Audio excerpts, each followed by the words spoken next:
Wibi, gue juga mau ceritain tentang pesantren juga. Tapi kali ini bukan pesantren kilat. Cerita yang kali ini adalah tentang pondok pesantren.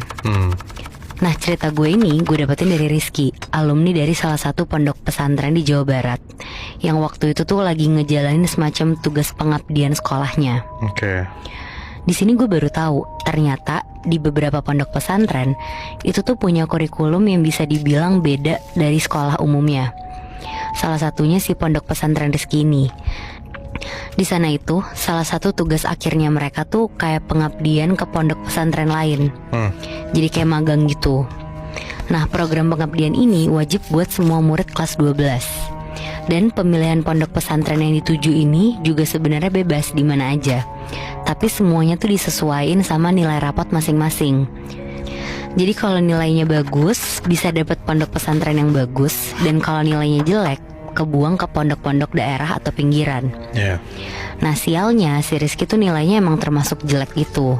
Jadi dia udah gak mikir muluk-muluk lah untuk ke pondok pesantren yang bagus atau favorit gitu. Nah, karena lumayan susah nyari, akhirnya Rizky ini dapat pesantren dari salah satu uaknya di kampung. Dan kebetulan pas ada hari libur, Rizky baliklah ke rumahnya. Terus dikasih tahu sama uaknya ini kalau ada pondok pesantren baru.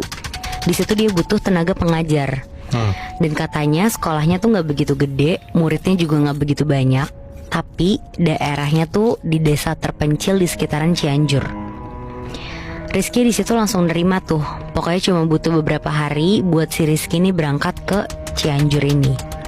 Udah tuh di situ Rizky emang sengaja nggak bawa barang banyak, soalnya rencananya emang cuma 1-2 minggu aja di sana. Dan setibanya di lokasi pondok pesantren itu, lokasinya tuh beneran di ujung desa yang berbatasan langsung sama tebing. Bangunannya tuh bangunan kayu gede gitu, tapi kegiatan-kegiatan di sana tuh cuma terpusat di satu gedung yang sama. Dan biar kalian kebayang, bangunannya tuh kayak sekolah yang ada di Laskar Pelangi gitu.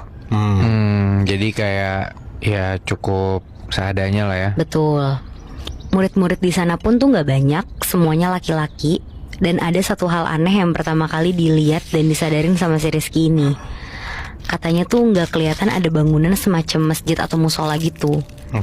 Sampai-sampai pas nyampe di sana kan asar, tapi nggak ada kedengeran sama sekali orang azan atau orang yang lagi sholat juga nggak kelihatan. Santri-santrinya di sana malah pada lari-larian main di lapangan. Tapi yang namanya juga baru banget nyampe, si Rizky nggak mau banyak komentar lah. Akhirnya Rizky ketemu sama semacam pengurus pondoknya, sebut aja namanya Pak Dedi. Di sana dia disambut ramah dan diterima banget. Pak Dedi juga kelihatan kalau